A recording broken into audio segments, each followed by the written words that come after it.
So welcome to Judaism Decoded. Lesson 1, which is titled Mouth to Mouth. And before we get started, I definitely will be stating the goals for this course. But before we do so, I'd like to dive right in, if I may, with reading a text and kind of asking some questions.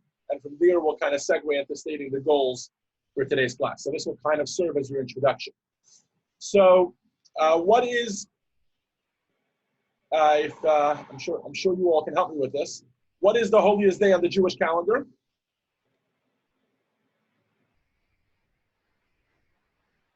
Yom Kippur. So Yom Kippur is the holiest day. And what do we do on Yom Kippur? Can anybody help me with some customs that we do on Yom Kippur? We fast. We fast, all right. What else we got? Repent. We repent, okay. So we have fasting, we have repenting. What else? We pray in synagogue. Yes, very good, Brett. You don't have to wear Crocs, but you wear some form of shoes that are not leather. Catherine, you said something else? Or Shimon? What it was? I think that's it. Okay. So the question. See, I love this course because as the rabbi, I get to ask you guys the questions. The question is, how do we know that we have to do any of these things? So without any background, or maybe even if you do have a little bit of background, the response should immediately be, what do you mean? The Torah says so. And my response or my retort to you will be, so where in the Torah does it say to do so? Okay, I'm not going to leave you hanging. We have the text in front of us. It's on page 2. You can open up your textbook to page 2. Text 1. The words are in the Torah as follows.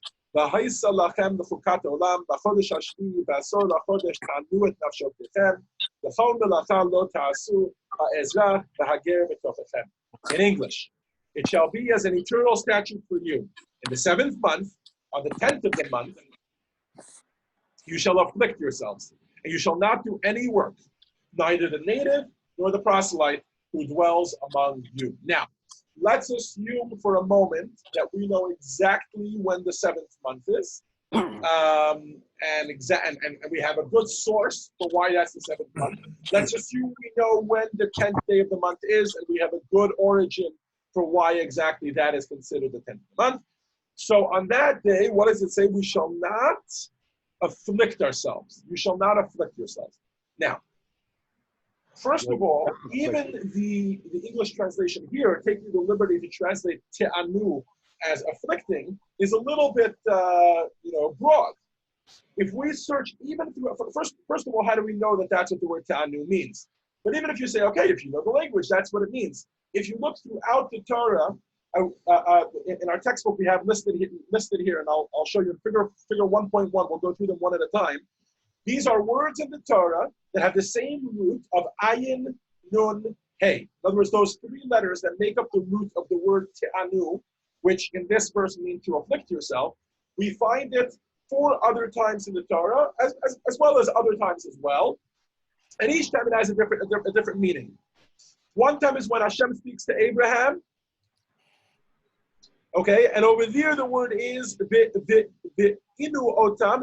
Hashem is talking to Abraham. This is by the covenant between the pieces. For those of you that are familiar, God and Abraham are walking between the bowls, and Hashem is talking to Avraham Avinu, to Abraham, our forefather, and he says to him, "Your children are going to be strangers in a foreign land." We actually quote this in the Haggadah.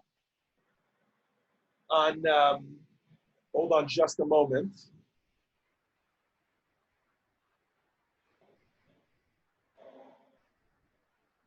Someone actually just registered for the class. Let me just text them the link, and then the rest will. The link. Went to my phone to make sure that nobody was having trouble getting in, and I see somebody registered for the class just now. So let's see if she makes it in. In any event, so the word te'anu is found in this verse, and Hashem tells Avraham Avinu, your children will be strangers in a foreign land. We mentioned this as part of our retelling of the story of the Exodus. On Passover, we say, they'll be strangers in a foreign land, and they will be oppressed. So here the word inu means oppressed. When it comes to, and I won't give you the full context for each verse, but this is where the story is with Laban and Yaakov Avinu, Jacob, his son-in-law, who he's being a trickster to him, right? And what does it say? It says, if you afflict my daughters, tahaneh, afflict. So this one is the translation that was chosen in the translation here for this verse. Okay, great. Then we have a little bit later, we have when Shechem, famously the son of Hamor, when he rapes Dinah, Jacob and Leah's daughter, we also find the word Baya'aneha. That is the word used for rape, and in that case, we translate it as violated her. And then later on again, we have the word te'anun to mean oppress. So my question that I posit to you is, even if we know when the 7th month, and we know what the 10th day of the 7th month is, in other words, we're going to get Yom Kippur on the right day, what is the origin that these Yom Kippur practices are to fast, not to wear shoes, to avoid sexual relations, and all the different things that we actually do in practice? If it's from the word te'anu, which means to afflict yourself, for starters, how do we even know it means to afflict yourself? And even if we get to a point where we do understand that that is what it means, right? How do we know what type of affliction exactly we're talking about, right? So that is the premise for today's class, okay? And we're going to ask that question over and over and over again. How do we know that this is what it's talking about? In other words, we're all familiar with the written Torah. We come to shul, we hear the parsha, we hear the Torah read, beautiful, and we want to know.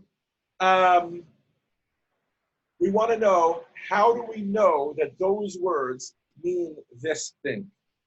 Okay, so of course the answer is that we have an oral Torah. Together with the written Torah, there's an oral tradition that has been passed down throughout the years. Arnold, if you can read for us text 2. Okay. This is a poignant quote from the Talmud. It's a story. Go ahead. A non-Jew once came to Shammai and asked him, "How many Torahs do you have?" Shammai replied, 2, the written Torah and the oral Torah. Said the man, "Regarding the written Torah, or the written, I trust you, but regarding the oral, I do not trust you.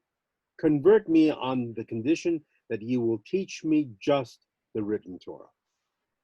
And this claim has repeated itself throughout the millennium. People who come and they say, the written Torah I can get on board with. The oral Torah, the rabbis just made it up. I don't know. How do I know it's true? It's been passed down from people. You know how contaminated that can be? You know how perverted that can get over centuries? In the Talmud itself, it's full of argument after argument after argument, right? And that is the perspective convert. By the way, this convert here is a sincere fellow. He's coming to Shammai, who's a great rabbi, and he really wants to convert. He really wants to come to Judaism. He wants to come closer to Hashem. And Shammai actually turns him away because of this attitude that he has. Now, can I get a raise of hand here? Who here relates with this convert? He says, I'm on board with the written Torah, the oral Torah. Don't be ashamed. But the oral Torah, I kind of have my hesitation with. Anybody? Can anybody help me understand what perspective this convert might have been coming from? Let's get some ideas on the table here. Come on. Catherine, what do you say? Well, the oral Torah, the tradition, generation to generation given. A written Torah, just a book. I mean. Okay. Shimon, what do you got? What do you say? What do you think? What would the perspective of the convert be? Why would he not want to accept the oral Torah, but he would accept the written Torah? Because the oral Torah comes directly from God. It was given. You mean the written Torah? To Moses, whereas the written Torah, whereas the oral Torah has been passed down from human to human to human to human, which gives it less validity, I would say, in some people's minds. Because humans are flawed. Exactly. And memories are flawed and interpretations are flawed. Right. At Okay. least with the written Torah, you've got the actual text there, it's solid. But with the written Torah, it's continual interpretation of the text, and then interpretations of those interpretations and commentaries. And So let's take a look at figure 1.2 on page 5. Take a look. I think you'll find this fascinating. These are some of the common questions that come up with regards to the oral Torah. Okay, question number 1: Why is the Bible alone insufficient? What could be better than the Word of God? Right. This is usually an emotional challenge, like who do you think you are, you rabbi, right, or you religious Jew? Who do you think you are to tell me what's it? I have the Torah, I follow the Torah, and that's what I follow. There's a Bible, and it has words written in it. I believe that was passed down and was copied down from, all the way from Sinai. What could be better than the word of Hashem? Why do I need to listen to a whole bunch of rabbis? Here's another question. Who's the author of the oral Torah? We don't seem to be able to ever come with a direct answer to that. Nobody ever seems to be able to say, oh, the oral Torah, it's this fellow who wrote it. Nobody, not even Moses, right? If it is the work of ancient rabbis, is it relevant to modern life, right? If you're going to tell me, oh, it's the Talmud, it's a lot of ancient rabbis, so how can that even be possible that it would be relevant to current life? Weren't their ideas shaped by the knowledge and circumstances of their times? And as a result, meaning, I'll trust the Torah. The Torah is eternal. The Torah comes from God. But these opinions of these rabbis, why would that be eternal? It's just a whole bunch of human beings, right? And very common is number 3. Aren't there lots of machlokas? Aren't there lots of differences of opinion in the Torah? So how can we ever get a clear consensus as to what's going on over here, right? And don't the debates themselves indicate that the Torah is not divine, right? Wouldn't that make sense, right? And question number 5, do we have the original message? Is it possible that the oral Torah might have gotten passed down, and over time it's become inaccurate, right? So it's very, look, we don't know what that prospective convert who came to Shammai, what he had in mind. It's possible that he had all or none of these things in mind. And even if he had none of them, certainly the general direction that he was taking was one of this caliber. And that's in short what this course is going to be all about. In this course, our goal will be to answer these 5 questions. It will be to give us perspective on what it means to, welcome Elise, sorry. It will give us perspective on what the oral Torah is. Here we are. A Pesach Seder, right? The Torah tells us to have a Pesach Seder. But how do we know that the bitter herbs that the Torah is talking about is specifically horseradish or lettuce or whatever else you use for your maror? Certainly these things are discussed in the Talmud, but where do we have that validity to say so? And Hanukkah, to begin with. I mean, Hanukkah is a whole holiday that didn't exist beforehand, right? Fasting on Yom Kippur, the example that we gave, and lots of other things besides, right? All of these things, if you look at them in the Torah, if they are in the Torah at all, when you look at them in the Torah, you find them to be very ambiguous. So how do we know that these things are true? How do we know it wasn't perverted over time? How do we know these are the words of God? And how do we know that they have relevance to our lives? These are the questions we will be attempting to answer over this course. Lesson 1, which will begin today, we will focus specifically on this concept called mouth to mouth, which means where does the oral Torah come from? What is the oral Torah, right? And only afterwards in the subsequent lessons will we begin to talk about how that affects and shapes the Torah. So let's move on to section 2. We are on page 6. What is the oral Torah, right? What is its origin? How does it function? And there's no better place to, meaning, and the origin question is a very big one, right? Because a lot of people have misconceptions about this. And I don't know where you all stand. But many people feel like the oral Torah comes from a whole bunch of rabbis from years after the Bible was written or transmitted at Mount Sinai. So for starters, let's make certain things clear. Catherine, you want to read for us text 3? This is from Maimonides. By the way, this is from the section of Maimonides where Maimonides has an introduction to the Mishnah, which is a big part of the oral law. And here's what he has to share with us. Go ahead, text 3. Okay. Every mitzvah that God gave to Moses was given with its explanation. God would tell Moses a verse and then tell him its meaning. explanation, and all that was contained in the ingenious wording of the verse. Okay, so it turns out that yes, when Moshe Rabbeinu was given the written Torah, which means God was transmitting those words to him, 40 days, 40 nights on Mount Sinai, pretty famous time. While that was going on, Moses was also being given oral Torah. So Hashem would tell him, these are the words you should write down. Zachor et Yom HaShabbat. Remember the Shabbat, right? Remember the day of Shabbat. And then Hashem would also tell him, and this is what it means, but don't write this part down. Okay? All right. Now, it's important to understand, okay, before we move any further, that over the course of this course, over the following 6-week journey, we're actually going to introduce to you, because you see, we throw these words around, oral Torah, the Torah Sheba'al Peh, the transmitted law, right? We throw these words around, but actually, they refer to 4 different types of oral law, okay? And now, I'm about to introduce you to number 1, but I want you to be reminded there is a number 2, 3, and 4. There are lots of different types of oral law. So this is number 1. Number 1 is the received oral law, okay? I should mention that included in this is a category in the Talmud which is called Halacha L'Moshe Sinai. Maimonides actually lists these. There's about 30 or 40 of them. So, like the fact that tefillin are supposed to be black and that tefillin are supposed to be square comes from there. So there's like a list of 30, 40 things. But in addition to that, there was also just the background behind every single verse. So every verse is worded in an ingenious way, right?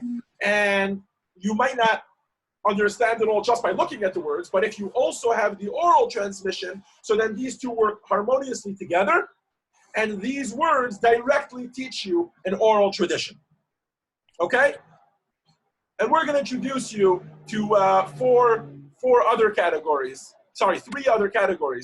of oral law as this course progresses. Okay. So now we understand where the origin of this is from. We're being told this comes directly from Sinai. Why do we need the oral law? Okay, so I'd actually love to do this as a class exercise. But if I may, I'm going to hold on to this. You know, why don't we try starting it now, and then we'll come back to this point. Anybody have any input here? Elise, why do you think we need the oral law? Can you hear me? Yes, we hear you. Oh, sorry. Why do you think the oral law is so important? I know you're thinking I came to this class to hear the answer, not to be asked the question, right? Because there's so much interpretation within, you know, if you take it literally, or how do we apply this? There's been right. Okay, so that's a very good point. When you mention the word literally, I think very often the example of shein tachat shein, ayin tachat ayin, an eye for an eye, a tooth for a tooth comes to mind. Yeah. And we say, oh, is that literal? Does the Torah mean literally that if someone knocks out someone else's tooth, then we go and knock out his tooth, right? So and by the way, in this class, everything is on the table. We have no idea. Possibly that is what the Torah means, right? But the oral law gives us that clarity. I guess my question, to rephrase it, is why would Hashem choose to give the Torah as a written law and an oral law together? In other words, why couldn't he have just written it all down? Right? So the answer is, or I don't know if the answer, but definitely some perspective here, is section 3. And we are now on page 7 in your textbook. In section 3, we are going to explore 4 what we're going to call biblical gaps.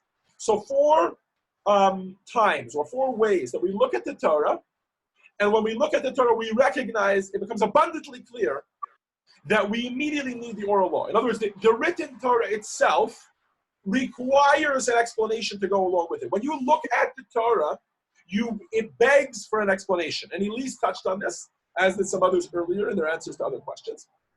But let's break it down into 4 steps, okay? Number one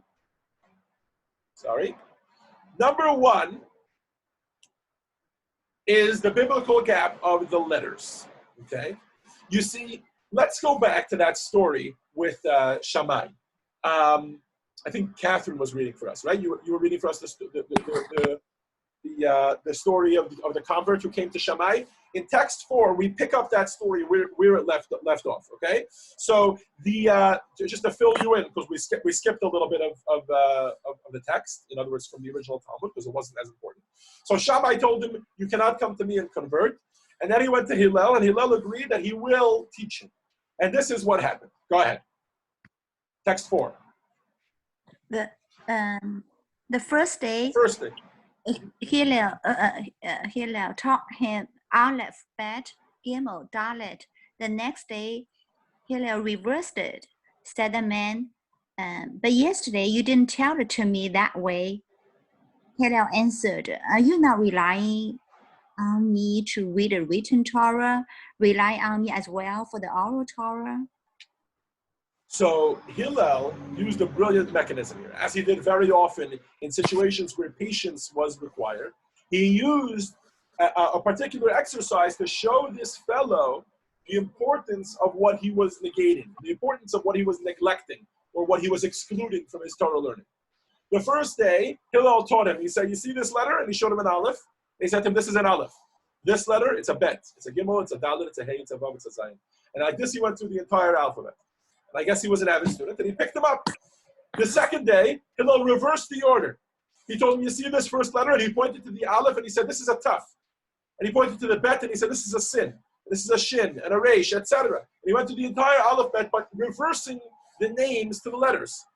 So the fellow looked at him and said, I don't understand. Yesterday, you told me this is an Aleph. Today, you're telling me it's a Taf. He was a good student, right? Hillel said to him, so you are relying on the oral law.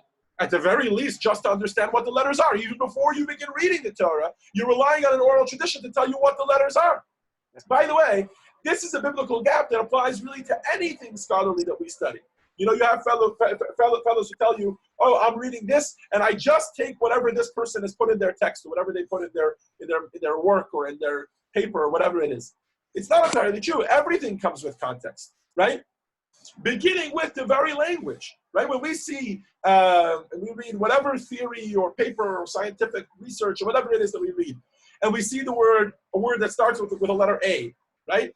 A is a vowel. Then we see it afterwards goes a P, and then goes an E. We know that it refers to a particular mammal, which has certain characteristics. Whenever letters are strung together, we're relying on a certain oral tradition of what's been passed down to us. We are trusting others as to what's going on here. Similarly, says Hillel, whenever we look at the Torah, the very letters themselves beg a certain reliability or reliance on the oral tradition. Okay, but this is on a very, very mundane level. Moving deeper, we have biblical gap number 2. Biblical gap number 2 is the vowels. Anybody ever open a Torah scroll? No vowels to work with. Let's do a little exercise here. All right, Brett. I'm showing you here on the screen 3 consonants. All right, give me some words that these consonants can make up. You can insert vowels wherever you want. Before the B, after the D, in between the B and the R, in between the R and the D. Insert vowels wherever you want. What do you got? Yeah, I'm gonna say B-A-R-D, Bard. Bard. Okay, let's get a couple more. Come on, there's like tens of them. Oh, okay. B-R-E-D. Bird. Bread. Okay. Bird. Thank you, Elise. Bird. Anything else? Bread. Bread. Yes, Bread, that's 2 vowels. bird. What else we got? Shimon, you got anything? Come on, people. There's Beard. way more than that. Beard. Yes. Thank you. It's sitting right here. What else we got? Hanging right there. Abroad. There's quite a few more. We got very good. Thank you. We have board. We have breed. We have abroad, and we have beard. Right? We have lots of words that have come up besides. You see, every Torah scroll is written without vowels. And whereas in English, those vowels are letters that go in between the other letters, right, in between the consonants. In the Torah, as many of us know, this is what a Torah scroll would actually look like without vowels. And in the Chumash or anywhere else, these are the actual vowels that would show us how to pronounce them. I recognize some of you here from my Hebrew reading classes, and you definitely know that these vowels are crucial to reading Hebrew. Right? But the fact is that in the Torah that was written by Moshe Rabbeinu, as well as in the Torah that we have until today, that is copied, generation to generation, those Torah scrolls do not have vowels in them. All right? All right, so you tell me, you know what? Vowels, you can always figure out from context. The fact is that in today's day and age, Hebrew has had a resurgence. It's now also the modern language of the state of Israel, right? And in the state, they're also writing books upon books without vowels. They don't have vowels in their Hebrew books. And many a Hebrew liturgist, right, or even just a Hebrew newspaper reader knows exactly how to read the Hebrew words, and most of it is figured out based on context. So context definitely gets us somewhere, but the fact is that if you were to open up a Hebrew newspaper, whenever there is a word, so a good writer will make sure that context actually covers everything, but sometimes context doesn't give you everything, and they'll even put in a vowel or two into their paragraphs. They won't put vowels under the whole thing, but they'll put it occasionally here and there just to guide you.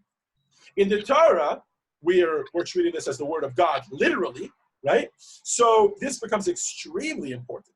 Let's do one example. Arnold, you want to read for us text 5? Text 5? We're on page 8. Yeah. Oh, okay. Oh, yes. The choices of the first fruits of your soil, you shall bring to the house of God. You shall not cook a kid in its mother's milk. It doesn't say milk. No, in its mother's. Chet, lamed, bet. Okay? There are no vowels here. We don't know how to pronounce this. In the Torah, these are the words. Lo tevashel gedi, something imo. Okay? We don't know what that means. What? Now let's examine that word. All right? Chet, lamed, vet. Exactly as it's written in the Torah. There are two ways to translate it, and actually, the context works for both of them. But they drastically would change our religious observance. All right? Here's number one. If you choose to read the word bechelev imo, that would mean you shall not cook a kid in its mother's fat, because the Hebrew word chelev means fat.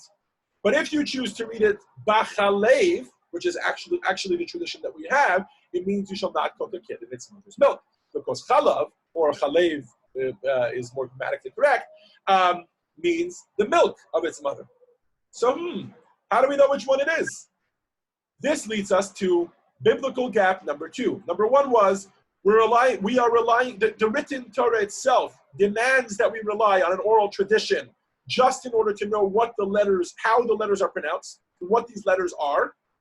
And biblical gap number 2, the written Torah itself, because it's written without vowels, is obviously pointing to an oral Torah that accompanies it, which will show us how these vowels go along. All right. Number 3. Biblical gap number 3 is punctuation. All right?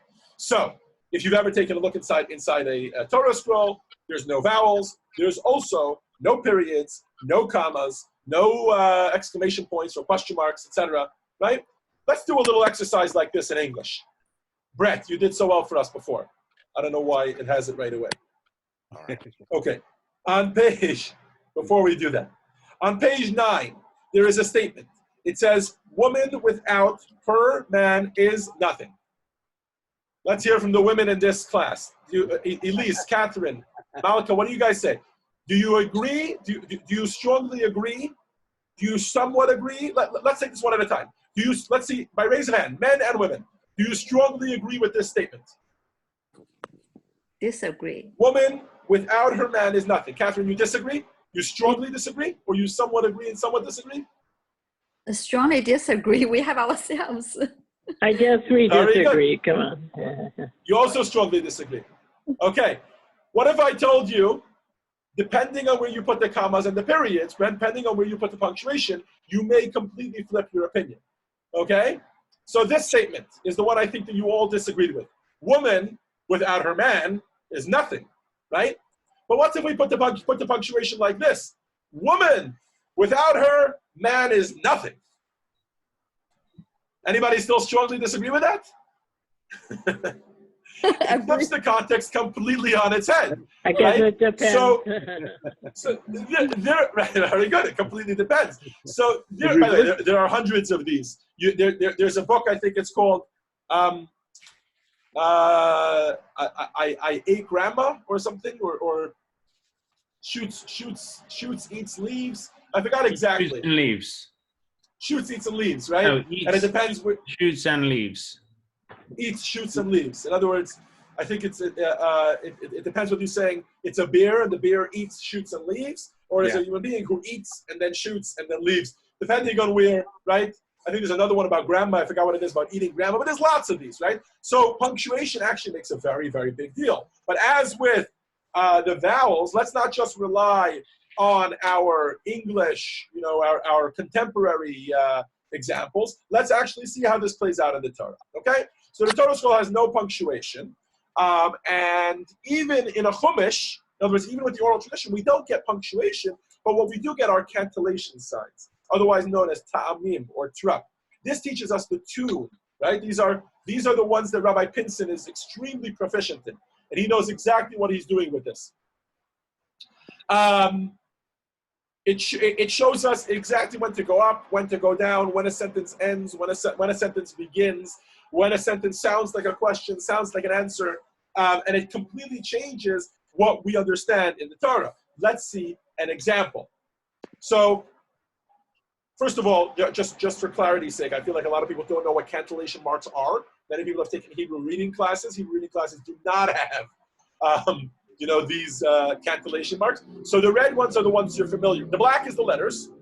The red are the ones you're familiar with. These are the kudot, or the vowels that tell us exactly how to pronounce them. Instead of saying vu, we say va, right? We say va, yo, mer, etc.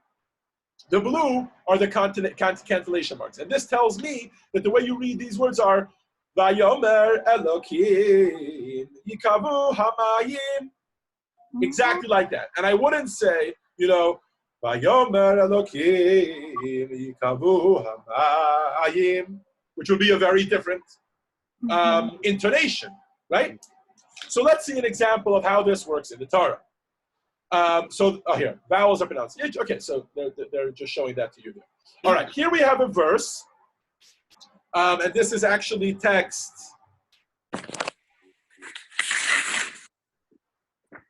It's learning exercise 3 on page 9 in your textbooks. Okay, but I'll go through this with you right here. Uva menorah, and in the menorah, arba givim, there were 4 goblets. Mishukadim, kaftorah, ufracheha. And they were decorated, its knobs, and its flowers. Okay? Let me be very exact in the translation here. I'm going to say it again. We're on page 9 if you'd like to follow with us. On the menorah shall be 4 goblets, decorated, its knobs, and its flowers. Now here's the $1 million question for y'all. Okay? Punctuate the translation for me. Do we say on the menorah there were 4 goblets and they were decorated, and then there were also knobs and flowers? Or do we say, and on the menorah there were 4 goblets, comma or period, with decorated knobs and flowers? Now I understand that in English I had to also add in some other words in order to make that make sense, but in Hebrew they would both make equally as much sense. Okay? So this is very interesting. Where do we put the right? What was supposed to be decorated? Was it only the goblets? Was it only the knobs and the flowers? Or was it all 3 of them? The moment we would put this cantillation mark, look up here at the screen, guys. Yosef Ilan, are you with us?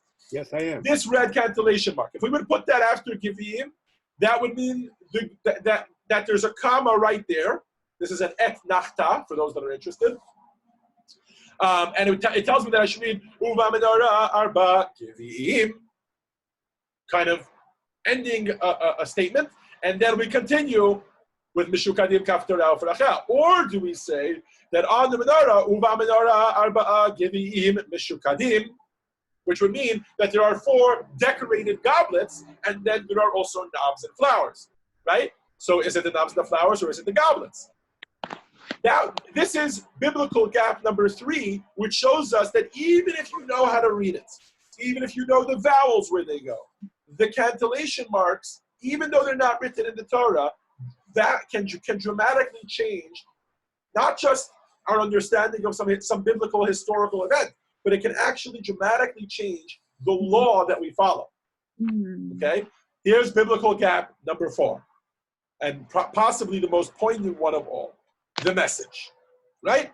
So in text 6, you'll see in front of you the Shema, right? Shema Yisrael, Shema Eloheinu, Shema Echad. Now we're all familiar with what's going on in the Shema, right? Shema, are you kidding me? The first line of the Shema teaches me, "Hear, O Israel, the Lord is our God, the Lord is one." I'm not sure how many of you are familiar, but in Christianity, this is actually the source for their view of godliness as being a trinity, which is obviously extremely heretical to Judaism. Now, of course, we point to the word echad and we say God is one, but they point to other things in this verse, and they have their own interpretations of it. So it turns out, even if you know where the capitalization marks are, where the vowels are, how to read the words, the message is also extremely important, because you can choose to distort even the message, seeing it exactly as it is, right? I mean, let's go through the Shema, right? You have it in front of you on page 10. Yeah, thank you. On page 10. You have the whole Shema here in front of you, right? Here's a list of questions. You can see it there in English, right? We all know what those words are. We see the mezuzah there, we see the tefillin there, we see the mitzvah of loving God there, etc. Let me ask you a question. I look at these words and I ask you a simple question. What does this mean?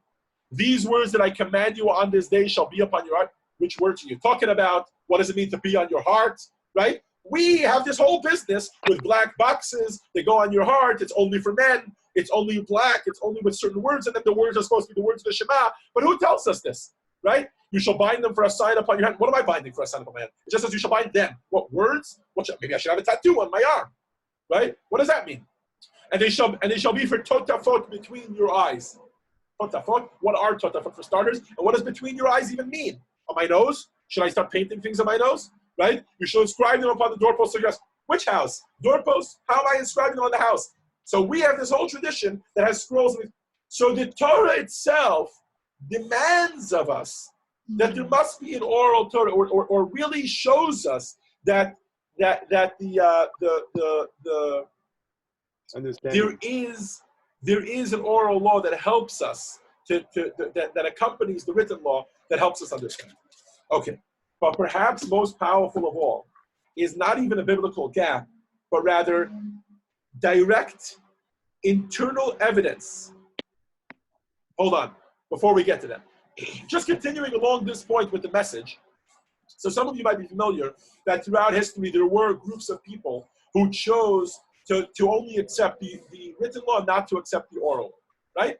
For instance, there were the Sadducees in the time of the destruction of the Holy Temple. There were the Karaites at the times of the Rambam, right? So another famous scholar that lived at the times of the Karaites was this man, Rabbi Yehuda Halevi, and this brings us to text 7 on page 11. And in his famous book, his famous philosophical work, the Kuzari, here's what he asks. Shimon, you want to read for us? Text 7, go for it.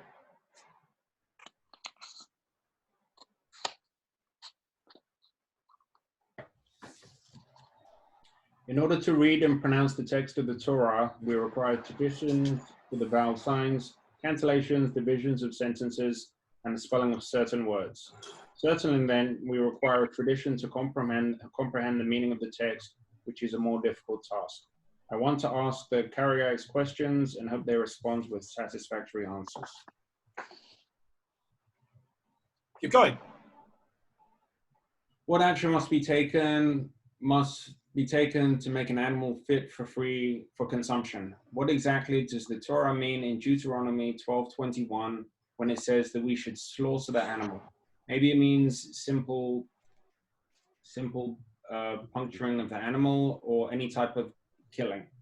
I would like the Karaite to explain Leviticus 3:17, which forbids the consumption of animal fats. How would one distinguish between forbidden fats and permitted fats, considering they connect in the intestine and the stomach? Which fats must be removed? I desire a definition of the words, "Let no man go out of his place on Shabbat," Exodus 16:29. Does place refer to one's house, courtyard, or property which one owns by adjoining courtyards, street, district, city, or suburbs of the city? The word place can refer to all of these, or some of these, or something else. I should like to be shown how to define the prohibition of work on Shabbat, stated in Exodus 20:10. That which appears plain in the Torah is yet obscure, and much more so are the obscure passages because the oral supplement was relied upon. I want to be shown the details of circumcision mentioned in Leviticus 12:3, fringes mentioned in Numbers 15, and sukkah mentioned in Leviticus 23:42. Explain to me how to deal with laws that interfere with each other, such as circumcision or the Paschal lamb with Shabbat, which must yield to which. There are many other such questions that I cannot enumerate in general, much less in detail. So these are the questions that the Kuzari, or Rabbi Yehuda Halevi, the author of this philosophical work, chooses to present to the Karaites. And he says, look, I get it. You guys don't believe in the oral law. You think the rabbis made it up. So tell me, how do you translate this? How do you translate that? How do you explain this? How do you explain that? He says, in the Torah, you can find internal evidence to the fact that there is more to it. Take this verse, for example. This is one of the many that the Kuzari mentions. You need only slaughter your cattle and small animals that God will have given to you in the manner that I have prescribed. This is a verse in Deuteronomy. Moshe Rabbeinu is talking to the Jewish people. And he says, you should only slaughter your cattle and small animals that Hashem has given to you in the way that Hashem has told you to do so. If you search through the entire Torah, you will not find laws on how to slaughter an animal. Nowhere in the Torah will you find those laws. There are general and ambiguous statements, maybe like, for instance, the fact that you have to cover blood, that's mentioned.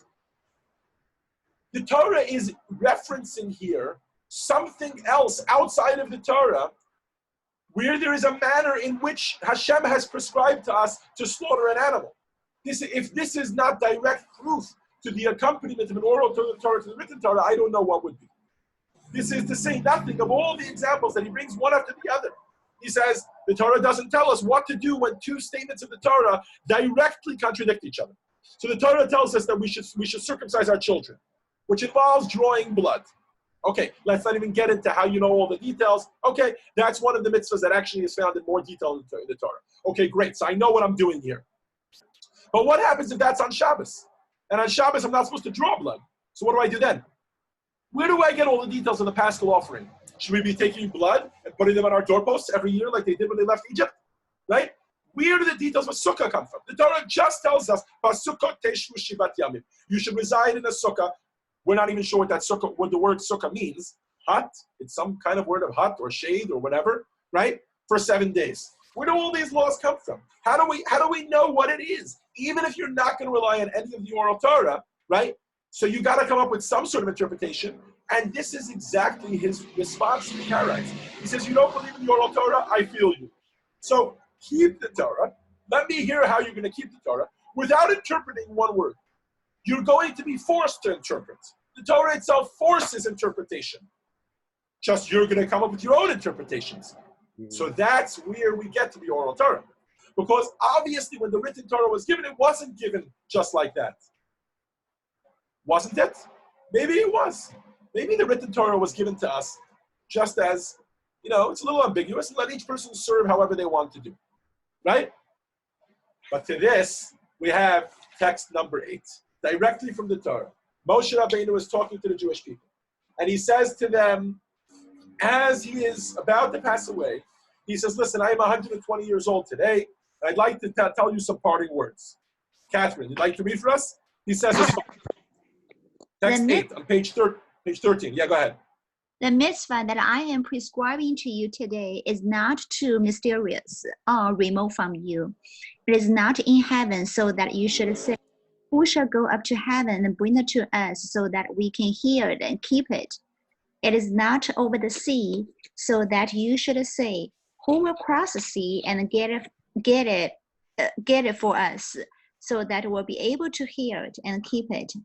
It is something that is very close to you. It is in your mouth and in your heart so that you can keep it. See, today I have set before you a choice between life and good on one side and death and evil on the other. Choose life so that you and your descendants will live.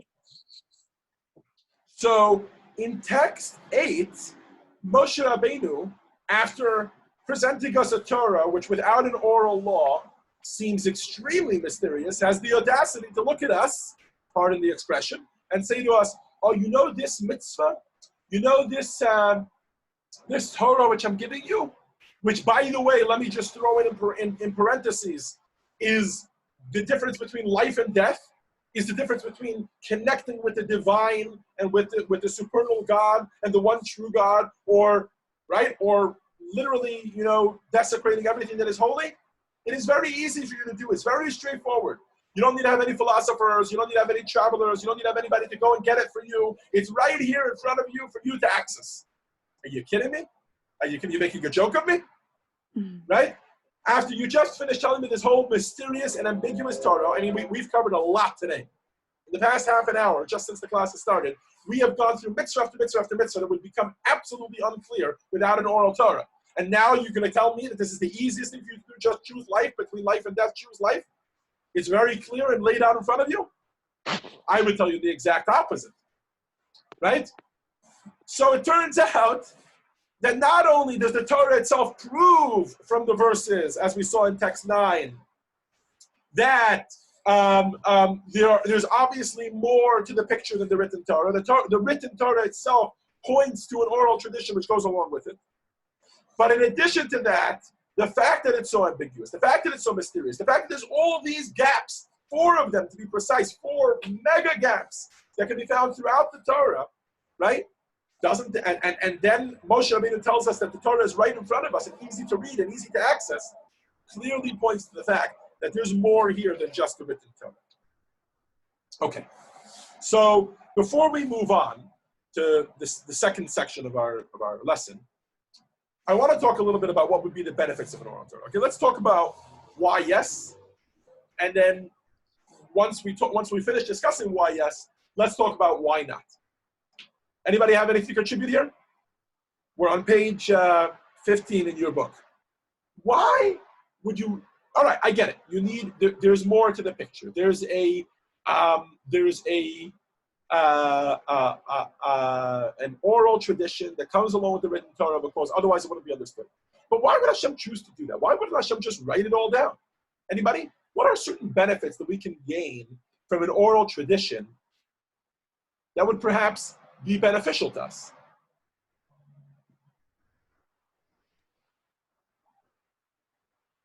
Well, that people would talk about it, they would discuss it, and it would be adaptable to maybe the times and relevant to the setting and times people live in, perhaps. So people would. So you mentioned and two also different so points. they'll Number one discuss is, it. If you don't, there's no interpretation. Right. There's no reason to talk about it. So Elise is mentioning number one is that we want them to talk about it. This is very powerful, and we're actually going to talk about this in just a moment. That is certainly part of it. If we want people to live with the Torah and to actually, not just enjoy it, but to kind of live with it and talk about it and chew it over, we definitely want there to be an oral section to it. Otherwise, it's always in a book, right? Sometimes when I record a class, I have a theory that maybe I shouldn't tell anybody that I'm recording it. I'll just give the class, and I'll say I'm not recording it. You come, you get it. You don't come, you don't get it. And then afterwards, I'll share the recording if anybody wants it. You know why? There's something about listening to a recorded class. You're like, all right, I don't need to listen the entire time, because if I don't get it, I'll just listen to the recording. Has anybody ever had this experience? Right? Because the moment that you're not demanded to be present, so you're like, all right, so I won't be present. What's the difference? How come sometimes we? Yeah, go ahead. I'm sorry. Yes, I have had that experience. Only for me, it's just the opposite. I would rather be in the class and view the video as well afterwards. Absolutely. This is exactly what we're discussing. That very often when people are in a class and they know that it's being recorded, they'll kind of, they tune out a little bit. In other words, you'll go to someone's lecture, right? And then afterwards they'll tell you it's all in my book. And you're like, I didn't come here for you to tell me it's all in my book right? And then I can go home and read it on my own. If I wanted to, I could have bought your book and not come to your lecture at all. I came to your lecture because I wanted to experience it. I wanted to be present, right? And very often, when we know that something can be accessed in a book, here's the attitude we take. We say, okay, so I'll buy the book, I have it in my house, and just in case I'm ever interested in this subject, I have it there. But we can go through an entire lifetime and not pay attention to it at all, right? Right. Am I the only one who owns books on the bookshelf? You're absolutely right. Okay, No. I'm not, right? Okay, good. So what's the point we're making here? The point we're making here is that having an oral Torah might have that benefit. Okay, we're going to talk about that in just a moment. What other benefits would an oral Torah have? To me, the oral Torah also has the benefits of passing along in word and deed. Why is that a benefit? In everyday life, for those in spontaneous moments. And when you're reading, it's not always spontaneous. No, absolutely. When you're reading, it's not spontaneous. But I guess here's the question: Hashem could have written it all down, and then we would have practiced it. We wouldn't have lost that, this notion of practicing Judaism. Of course, we would still practice Judaism, right? So we would still have that spontaneity. Why wouldn't he just write it all down? That's the question.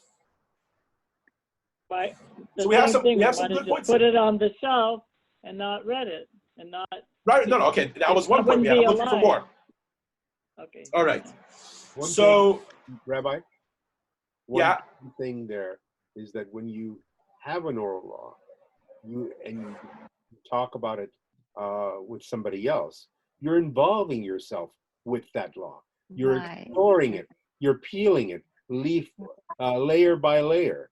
Whereas absolutely, if you just have it as a book, you say, oh, okay, I can just, if I need to find out what I have to do here, I'll just go to the book and there it is.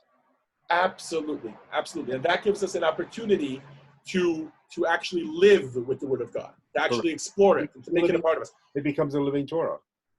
These are all very good points. We're going to talk about them in just a moment, because now that we've introduced the oral Torah, we've seen that the written Torah demands an oral Torah, the Torah that goes along with it. We're going to talk about why it's so important. Okay? So let's start with text 10, just to see that's true. We're on page 15, for those who don't have the textbook. This is from the Talmud. The Talmud says, Dvarim sheba'al peh. You are not at liberty to speak the oral Torah from a text. In other words, you cannot speak, you cannot read, you cannot write down and read words that were supposed to be part of the oral Torah. There was the written Torah, and Hashem specifically wanted there to be an oral Torah. Right? We see this directly. We see this very clearly. And now let's get to some of the reasons for why that would be. We already did the question for discussion on page 15. So we're going to move on to page 16. This is something nobody mentions. Let's start with this one, and then we'll get to some of the points that you all mentioned. The first advantage that there is to an oral law accompanying a written law and not choosing to write it all down is that, believe it or not, written law, even if it's written very, very well and very specifically, leaves things ambiguous. Okay? Can anybody think of an example of something that's ambiguous specifically because it's written down and there's no verbal tradition that goes along with it? Anybody? Any famous document? Right to bear arms. The Constitution of the United States. Yeah, absolutely. Right? The Second Amendment to the Constitution reads as follows: a well-regulated militia being necessary to the security of a free state, the right of the people to keep and bear arms shall not be infringed. Right? Here's a question for discussion. We're on page 16 here. Some of you may be familiar with the fact that this particular Second Amendment is right now a hot topic in the United States. And I would say the United States is split about 50, even though I don't know the numbers, but it's about 50% down the middle, half and half, with people who believe that this means that there should be lots of guns all over the United States, and this means there should be absolutely no guns all over the United States. And every one of them point to the Second Amendment, and they have an exact reading as how this is absolutely clear to them, right? Because this is discussed, by the way, not just by simple folk. This is discussed by scholars, by lawyers. This has been brought up in the Supreme Court to be discussed by the Supreme Court justices, right? And for some reason, we don't seem to be able to come to a clear consensus as to exactly what these words mean. And those on one side of the aisle look at those on the other side, they say, you're absolutely ridiculous, right? And those on the other right? And vice versa. It goes both ways, and they say, are you kidding me? Oh, and try this exercise on your own. We're not going to do this together as a class, but try this exercise on page 16, right? How is this amendment interpreted by those who maintain that the government can ban or severely restrict gun ownership and possession, right? I'll give my own thoughts on this here. Maybe one of the things they point to is, oh, in certain instances, a well-regulated militia, only when it's necessary for the security of a free state, that's when they can bear arms. That's when it can't be infringed. And then you have those that are the polar opposite, and they say, no, how is this amendment interpreted by those who maintain that the government can enact few, if any, restrictions on an individual's right to own and possess arms? They point to, don't look at anything else, just look at the words, the right of the people to keep and bear arms. Don't limit that, right? And the people on the other side of the aisle would say, well, you're taking it out of context, right? And the people on the other side of the aisle would tell me, there's no context. The Second Amendment means you can bear arms. And hence we have the gun debate in the United States, right? Now, here we have some of the ways of looking at that, right? Collective rights theory, states can maintain an armed militia, or the opposite, right? Individual rights theory, citizens can possess firearms. All right, fine. Here's another example, maybe one that's a little less hot, okay? One that's a little less hot, but it's a lot of fun. I realized I put that up a little too early. Learning exercise 4 on page 17. Anybody want to try to decode this? Yes. For us out loud? Go for it, Lisa. Let's hear what it says. So this is a recipe from a, it doesn't say, hold on, maybe it does say. It doesn't say what era this is from. But by the way, this is not from so long ago. Oh, it does say it. It says it right underneath it. Mine is just a little 15th century English cookbook. Okay. 15th century. That's not so long ago, and it's written in English. All right, guys? So this is something you should all be able to do. Lisa, let's hear what you have to say. Go ahead. Go for it. Oil soppies. Take a good quantity of onions and mince them, not too small, and set them in fair water. Then take them up and take a good quantity of stale ale, as a third of a gallon, and no, I think that's 3 gallons. No, it's a third of a gallon. Okay. And then take a pint of fried oil and cast the onions into and let it boil all together a good while. Then cast some saffron and powdered pepper, sugar and salt, and serve forth on hot toast. All right, let's see the exact translation. I think you got it pretty close. Okay, so this is oil sops. All right, take a good quantity of onions and mince them not too small and seethe. I think that was one of the words you got wrong there. And seethe in fair water. Then take them up and take a good quantity of stale ale as 3 gallons. I think that's where they're translating it. I don't know where this translation comes from. Not a third of a gallon. So Lisa, you'd be eating a very, very thick soup, I think. Because if you only took a third of a gallon. And thereto take a pint of oil fried and cast the onions thereto and let all boil together a good while. Then cast thereto saffron, powdered pepper, sugar, and salt and serve forth all hot as toasts. Now, I don't even want to get into the fact that this recipe is not very exact, at least not as far as English goes together. As far as English goes today, I have no idea what boil together a good while. I don't know what that means. How long is a good while?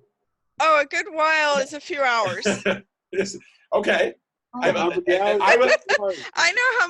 long. And how many hours is a few? And what about a good quantity of stale ale? How much is a good quantity? As 3 gallons? So does that mean around 3 gallons, right? Around. So one of the problems with when we have text only, even if that text is very exact, and if there's any texts that are exact, I would point to the Constitution as primary example number 1. When they wrote the Constitution and the amendments to it, right? They were very well aware that this was going to be examined over time, right? Mm-hmm. Perhaps they didn't know which direction the country was going to go, but they were well aware that this is something that's going to be a big deal. We're founding a country here, right?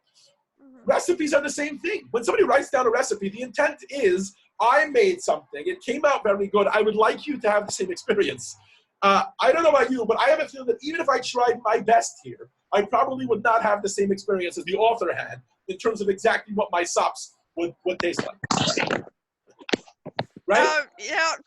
Well, first off, I wouldn't want to try them, but trying to make them, I think the writer basically wanted to give the recipe, but have everybody put their own flavor on it.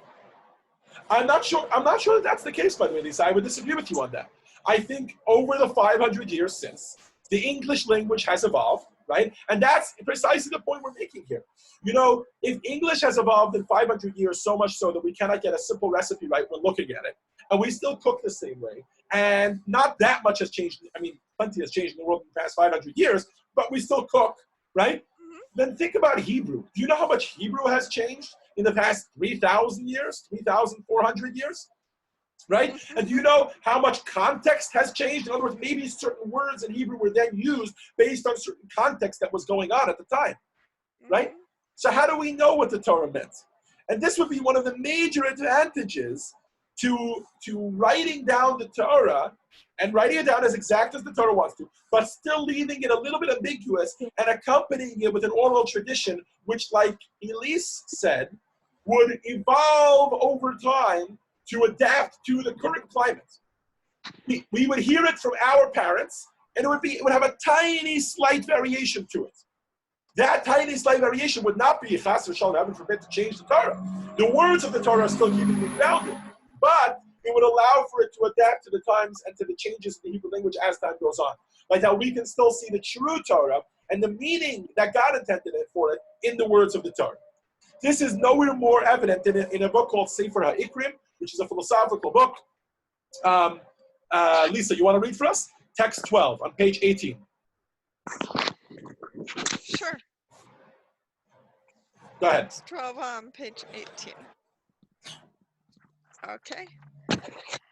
Anything that is written, regardless of the form, could possibly be interpreted in two different ways, to the extent that it is possible that one way will express the writer's intent and the other way will convey the total opposite.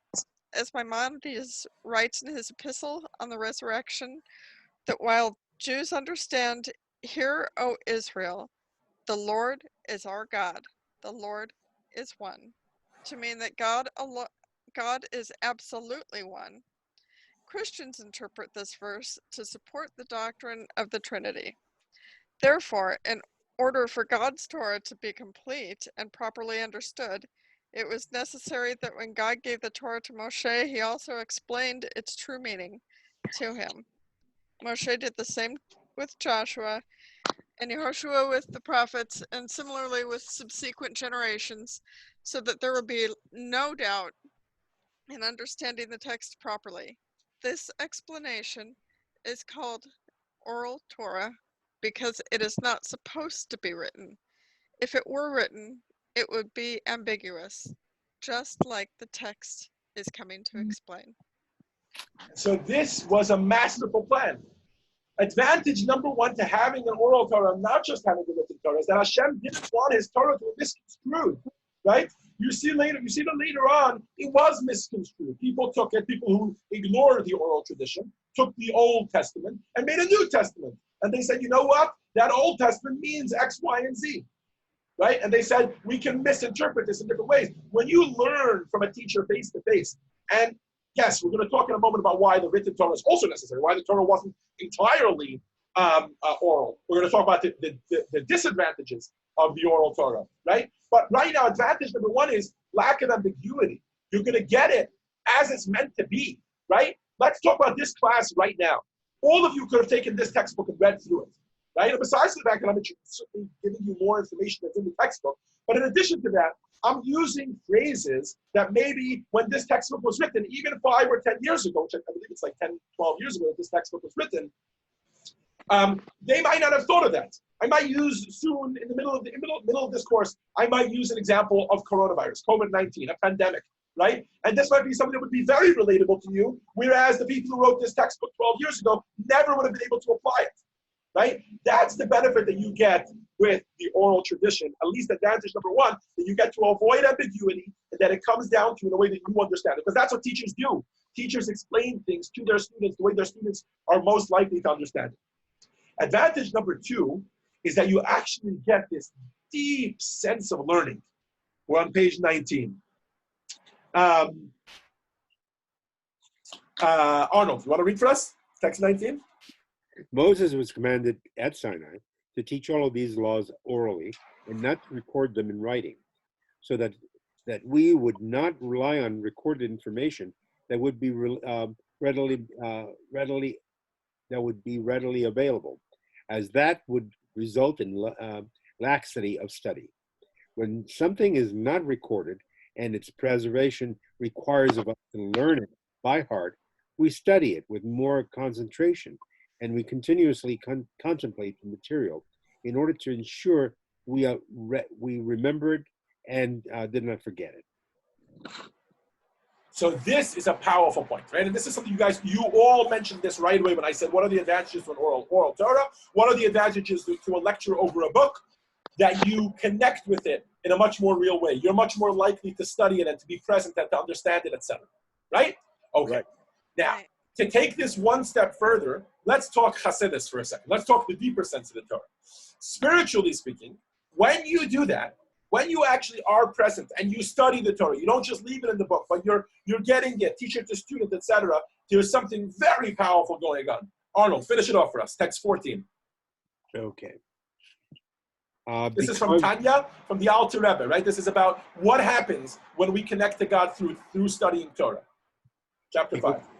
Because it is the will and wisdom of God that in the event of a person's pleading this way and the other litigant pleading that way, that the verdict shall be such and such. Therefore, when we know and comprehend with our intellect this verdict, we have thus comprehended, grasped, and encompassed with our intellect the will of wisdom and wisdom of God. And this is the wondrous union. In chapter 5 of Tanya, the Alter Rebbe explains to us what's going on spiritually speaking when we study Torah. Right now, okay? We're going to analyze what's going on inside each of your brains right now. Inside every brain, by the way, this happens even when people are studying something that's not Torah. But then we'll talk about why it's so powerful when that happens and it's God that we're doing this to.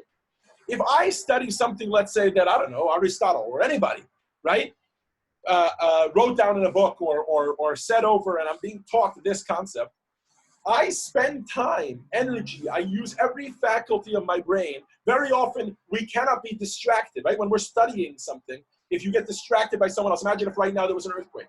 It would make all of us lose our train of thought because we're invested in such a deep way in what we're trying to understand that our brain is completely surrounding or is completely encompassing this particular intellectual idea that we're trying to understand, right? Now imagine doing that with God's wisdom, which is the Torah, and then understanding that God's wisdom is actually not separate from God himself. That is God himself. The Torah is godliness. So when we understand the Torah, when we spend and invest and encompass mental energy around God's wisdom, we're actually encompassing God. It's a unity that cannot be parallel. It's the deepest connection. It's the deepest fusion that we can have with God. And that is extremely powerful. That's definitely something you only get from the oral Torah and not from the written Torah. I mean, you get it from the written Torah, but not on this deep level, right? So, to summarize, we have so far two advantages. Advantage number one is that an oral Torah helps us avoid ambiguity. Advantage number two is that an oral Torah gives us this superior level of learning. Good night, Nanasa. Last night we didn't say hi. Oh. And it was very You sad. want to say good night to everybody? Need to say hi. Hi. Okay. Say hi, Arnold. Hi, Menachem. Say hi, Catherine. Yes, I'd like. Say hi, Catherine. Say hi, Lisa. Say hi, Shimon. Say hi, Andrea. No, Andrea, not everyone. Andrea. Say hi, Brett. Hi, Elise. He's getting this down pat, you know? So well. Okay, now say good night, everybody. Good night. I'm going to sleep. Bye. Bye-bye. Bye. Yeah. It This has was become a good. nightly Hi, tradition. Goody. At last night's class. Oh, you're in my ears. You're not on speaker, so she can't hear. Anyways, But she went to go put the baby to sleep. But this has become a nightly tradition. And at last night's class, we forgot to do it, or we maybe did it a little too quickly, and he got very, very upset. He told me he doesn't want to go to sleep because he didn't say hi to everybody. Oh. Anyways, advantage number 3. All right. In our textbooks, we are on page, we're actually not in the textbook. For advantage number 3, I want to talk about the fact that it's going to be a living model. When you have an oral Torah, as opposed to a written Torah, it's not a static book. It's a living organism. It's a living model. What do I mean by that? Right? We've already discussed how, sometimes it can apply in different ways, in different generations. When learning Torah, Hashem wants us to learn from teachers, not only because they're more knowledgeable and can help us understand the information that we're trying to glean, but because teachers serve as role models. When a teacher teaches you, Hashem didn't just want it to be something, he gives you information and you give that information to the next person, right? What's that famous story? Maybe somebody knows it about Aristotle, that they once caught Aristotle doing something extremely immoral. Does anybody remember that story? No, I don't. I forgot what it was. Anyways, and somebody caught him and they said, "Are you kidding me? You're like, one of the fathers of morality. How can you?" And he said, "Look, that's the Aristotle that teaches morality. And this is the Aristotle that likes to do whatever it is." I forgot the exact story and I'm probably butchering it. But in other words, why is that story always told? And why is it such a poignant story? Because we expect that if somebody teaches us something, they should be living by it. I will tell this to you personally. One of the things that I love about being a teacher of Torah is that it holds me to a higher standard.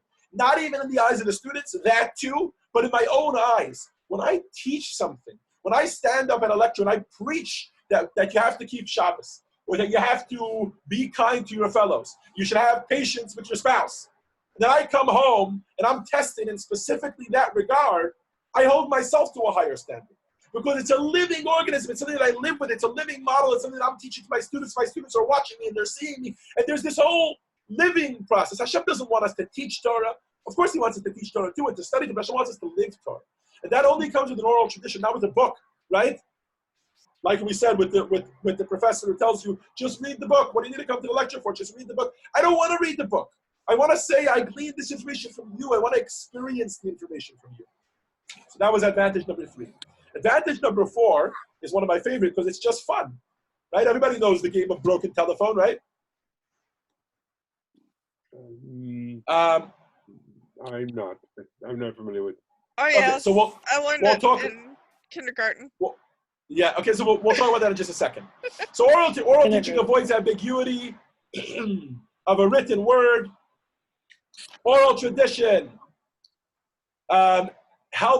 because we have to memorize it. It calls for in-depth, real study that's going to connect us with Hashem in a real way, and it's taught by a living model. These are very, very important.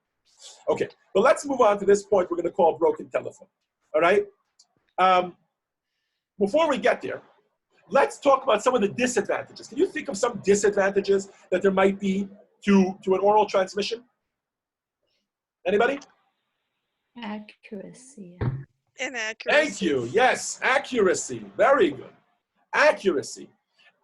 Broken telephone is a game that they play as children where the first child has to whisper something in the child's ears, and then as they go along, they whisper, and then at the end, you see if they came out with the right thing, okay? So the first one says peas, the next one says beans, because they heard it slightly differently, then knees, then cheese, and eventually he comes out with fleas. And peas and fleas are completely unrelated, and you don't even see how it came that way. This is one word, but this can be done with a sentence, which becomes very, discombobulated by the time, or garbled is a better word, by the time it reaches the end of the chain.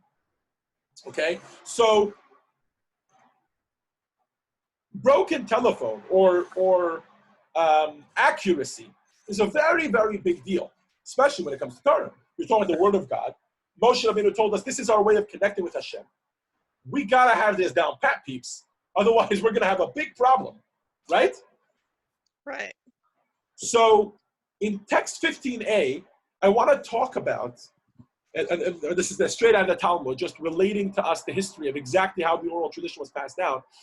what was done in the mechanism which was used, the method with which they passed down the oral tradition, to see how Hashem put in, and Moshe Rabbeinu put in certain kind of safety nets to make sure that there wouldn't be any broken telephone being played. 1 second. Whoops. Lisa, you want to read for us? What Text was the order? 15a. Yeah. What was the order of learning the oral Torah? Moshe learned directly from the Almighty. Aharon would then enter, and Moshe would teach him. Aharon would then remove himself and sit to Moshe's left. Aharon's sons would enter, and Moshe would teach them. His sons would remove themselves. Eleazar would sit to Moshe's right, and Itamar to Aharon's left. The 70 elders would enter, and Moshe would teach them. The elders would remove themselves. Then all the people would enter, and Moshe would teach them. Moshe would exit, and Aharon would teach it to all those present. Aharon would exit, and his sons would teach it to all those present. His sons would exit, and the elders would teach it to all those present. Thus, everyone learned it 4 times. So this was a very repetitive process, and it was a very kind of double-checking process as you went along. So you see, there are a lot of things that are put in specifically as safeties into the way we teach, right?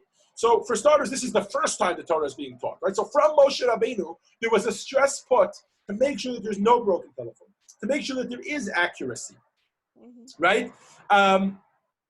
In fact, this process was actually followed in various and sundry forms, as the generations went on. Let's see, Catherine, you want to read for us text 15b? This is in the times of the Mishnah.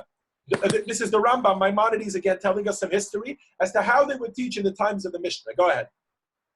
Afterward, the people would disperse in order to... So 1 second. It starts over the word afterward. The first thing that would happen is a rabbi would teach a class. He would give a lecture, okay? And then afterward, go ahead. The people would disperse in order to review with one another what they had learned from Moses, and they would write the verse in scrolls. Ministers spread out among all of the people to teach and review until everyone knew the verse and how to read it well, and they would also teach a God-given explanation of the verse. The people will write the verse and remember the explanation by heart.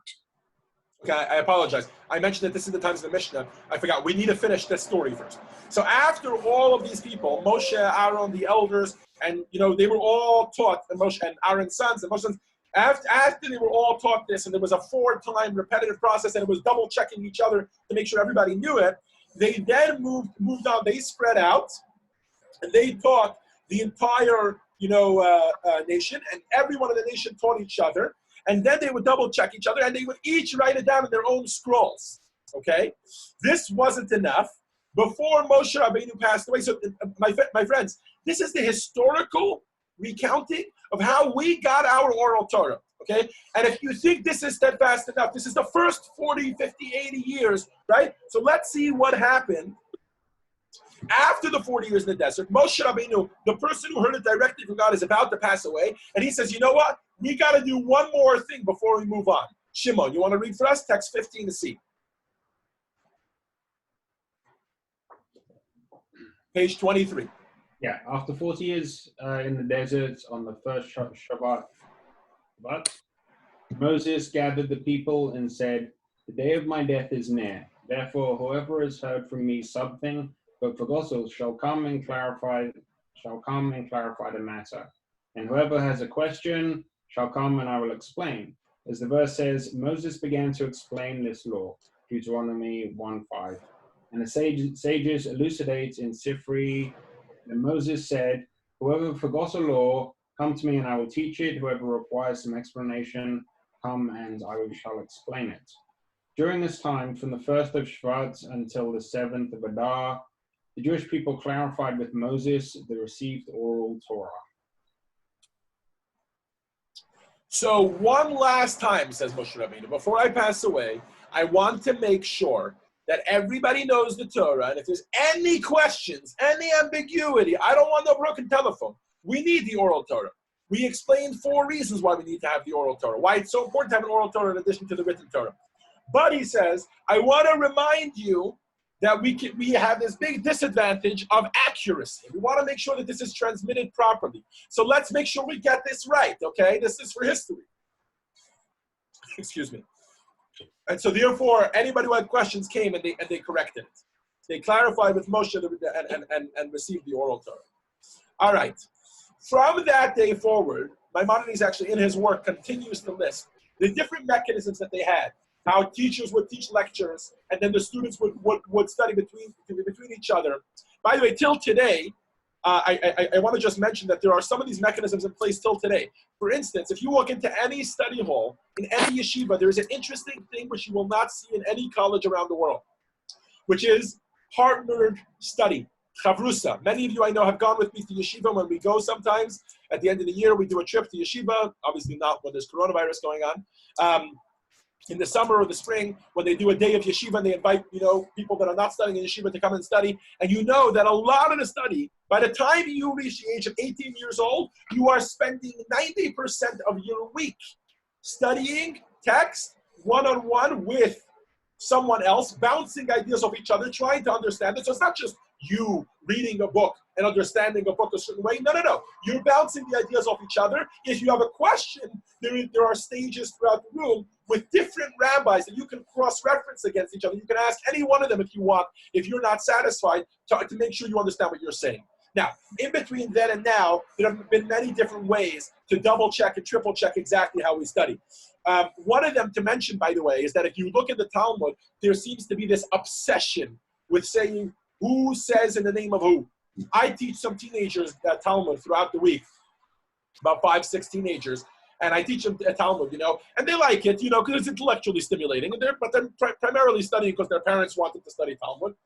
But the thing that bothers them the most is this obsession with, all right, over. Who cares who said it, and who cares who said it in the name of who? Let me read for you one of them. Okay, this is not in the textbook, but I have it in my teacher's manual. In Nidarim, on page 8b, there is a statement that reads as follows. Rav Shimon bar Zvid said in the name of Rav Yitzchak ben Tabia, who said in the name of Rav Chia Aricha of the Yeshiva of Rav Acha, who said in the name of Rav Zera, who said in the name of Rabbi Eliezer, who said in the name of Rabbi Chanina, who said in the name of Rabbi Oshia, who said in the name of Rabbi Yehuda bar Ilai. Okay? I mean, are you kidding me? Get to the point. I don't know who any of these people are. By the way, even as a Talmudic scholar, I don't know who any of these people are. You understand? I've learned a lot of Talmud in my life, and all of these names, not a single one of them is actually, Yehuda bar Ilai is familiar to me. Rav Zera is familiar to me. Okay, about half the names are familiar to me. Why are you telling me all these names, right? But one of the things that happens here is we get this hardcore evidence. This guy said it in the name of this person, the name of that person, the name of that person. So we know exactly where the Torah has come from to us, how the oral tradition has come down to us. Not necessarily can we always follow it all the way up to Moses, but at least we get this double and triple checking safety system. Hold on for just one moment.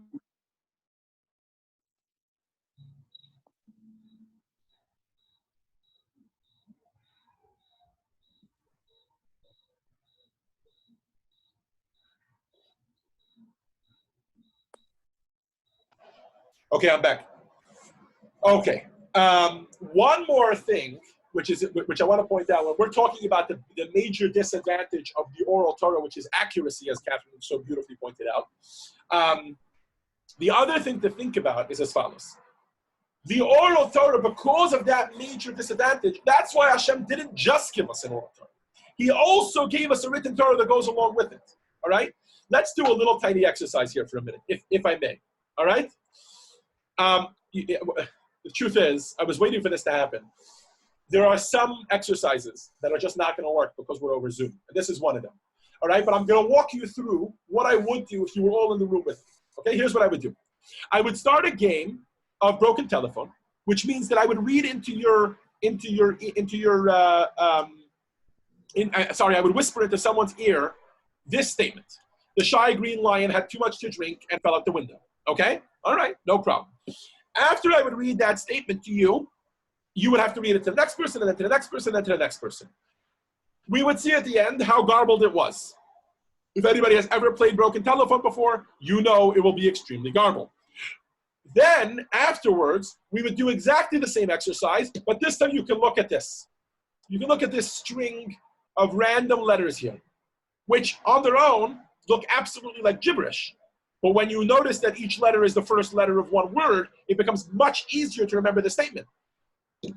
Try covering the part of the screen that has the sentence and remembering it. The shy green lion had too much to drink and fell out the window. How easy was that? Without even looking at the words, you were able to understand it.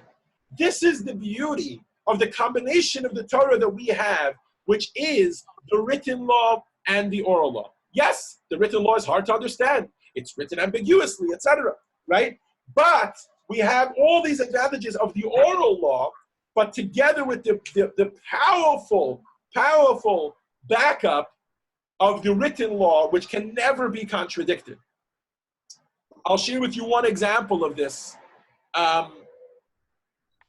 in the Talmud that I personally recently just read. We're going off script here, mainly because I see we finished the lesson now, and I just want to summarize and give you guys the teaser for the next video. But before we do, let me give you an example that I recently myself studied. Okay, this is in the Talmud tractate Sukkah. All right, Rabbi Yehuda shares with us. He's trying to back up a certain statement that he made, and he shares with us that there were rabbis. Sorry, not rabbis. There were simple folk who lived in the outskirts, not in the city, but in the suburban area, in the suburbia, and they used to use their lulavs every year again. So in other words, they would use a lulav, and then they would even give it to their children. They would pass it on to their children. You can imagine what these lulavs looked like. They were extremely dry. The topic of conversation in the Talmud is whether you can use a dry lulav or not. The Gemara discusses that the reason that they were allowed to use those dried lulavs is actually not biblically allowed. It's only rabbinically allowed. But, says the Talmud, it was rabbinically allowed because they still had a lulav. And the rabbis therefore felt like that was okay to do. And they said, look, this is what you got to do, this is what you got to do. The Talmud keeps moving on and says, okay, what if somebody that cannot find an etrog? Should they bring the other three species or not? Everyone agrees you should bring the other three species: the lulav, the myrtle, right, the palm branch, the myrtle branch, and the willow branch. What about the etrog? So now there's a discussion in the Gemara. Should they be allowed to bring a pomegranate or a quince? Those are the two examples given in the Gemara, instead of an etrog or not. And here the Gemara says something fascinating. No, you cannot. Do you know why? You know why? Even though we allowed you to bring a dried lulav instead of a regular lulav, you cannot bring a pomegranate instead of an etrog. Do you know why? Because lulav, you're still bringing the same thing. And when it comes to a pomegranate, you're bringing a completely different fruit than the Torah demanded. And most importantly, the Torah does not say clearly to bring an etrog. The Torah says to bring a beautiful fruit. And the only way we know that that is the citron or the etrog is only because it's been passed down from generation to generation. So even though you're going to bring three things instead of four things, you're going to bring three species instead of four species, we'll allow you to do that. Do you know why? Because in the Torah it says clearly to bring four species. How powerful is that? How perfect is that of an example to show us the rabbis will change things in the Torah? Yes, they will. They'll help us adapt to the times. But they will never do so if it directly contradicts the Torah. They will always use the Torah as a hardcore anchor in order to show them how it goes. And in subsequent lessons, we're going to talk about how it eventually got written down, and there was the Mishnah, and how eventually, excuse me, there were hardcore rules as to what you can and what you cannot say. Shimon, I see you have a question, but let me first play the lesson video, which will lead us into the next lesson, and then I'll take questions. So stop this here. And I will share the video. Oh, whoops, hold on. I actually need to share the video, but I need to also make sure the sound is going to come with it. All right, here we go. All right.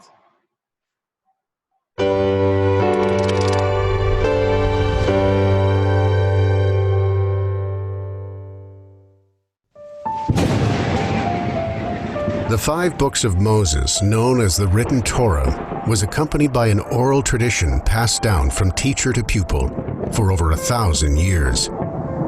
During this time, these ideas were not formally committed to writing, and in fact, it was prohibited to do so.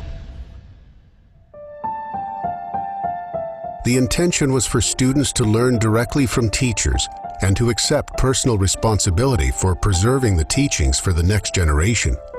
Yet toward the end of the 2nd century, the oral Torah was recorded in a book known as the Mishnah. Why did this happen? And who had the audacity to change the status quo? Rabbi Yehuda Hanassi was head of the Sanhedrin. His piety, Torah scholarship, and wisdom earned him the name Rabbeinu HaKadosh, our holy teacher. It was he who made the momentous decision to record the oral law. The situation of the Jews was precarious. The might of the Roman Empire had spread its tentacles and ruled over the Jewish people in Israel. Around 100 years previously, the Romans had destroyed the Second Temple. Countless Jews were killed, forced into exile, and sold into slavery. Similar atrocities occurred a few decades later when the Romans crushed the Bar Kokhba rebellion. At certain points, the study of Torah was forbidden on pain of death. Religious practices were banned, and Torah sages were murdered. An oral method of transmission has advantages, but it can only flourish when people are living together in peace with a strong presence of scholars and teachers. However, under the circumstances of oppression and dispersion that existed at the time, an oral means of transmission was not advantageous, as it jeopardized the accurate preservation of these treasured teachings. Considering these realities, Rabbi Yehuda made the bold decision to record the oral Torah. Indeed, over the next 2,000 years, the Jewish people often experienced great suffering, dispersions, and weakening of scholarship. Were it not for Rabbi Yehuda's revolutionary vision in writing down the Mishnah, many sacred teachings and practices would have been lost forever.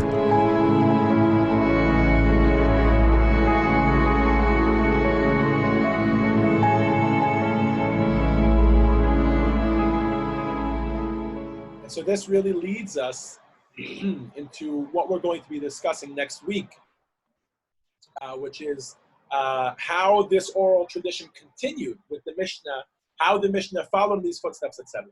I want to take a moment, by the way, and that's going to be lesson 2, which is deciphering code. I want to take a moment, by the way, to just remind everybody that everything we discussed today has really only been one form of the oral Torah, which is the received oral Torah, what was given to Moshe at Sinai. As we progress through this course, there will be different types of oral Torah that we will be discussing. So please join us next week, next Thursday, at exactly 7:30 p.m. for lesson 2, which is titled Deciphering Code. Thank you, Rabbi.